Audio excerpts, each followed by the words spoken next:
السلام علیکم ورحمۃ اللہ وبرکاتہ۔ نیند میں گھبراہٹ اور ڈر سے بچنے کی دعا۔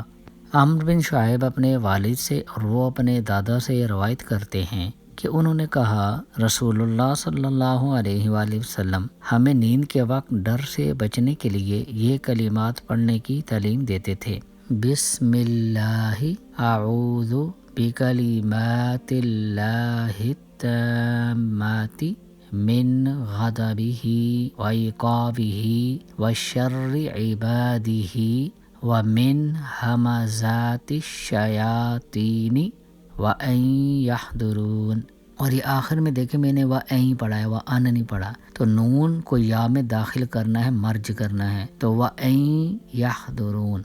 دعا کا ترجمہ: اللہ ہی کے نام کے ساتھ میں اللہ تعالیٰ کے کامل کلمات کے ذریعے اس کے غضب اور اس کے عقاب اور اس کے بندوں کے شر اور شیاطین کے وسوسوں سے کہ وہ میرے پاس آئیں پناہ چاہتا ہوں۔ اس کے علاوہ یہ آپ کے سامنے جو بلو کلر ہے، یہ میں نے اس لیے کیا ہے کہ ان کی لینتھ کو تھوڑا سا لانگ کرنا ہے، جیسے بسم اللہ اعوذ بکلمات، ٹھیک ہے۔ اسی طرح غضبہ پہ اگر جائیں تو غضبہ وعقابہ، تو یہ جو بھی ہیں ان کی لینتھ کو آپ نے فالو کرنا ہے۔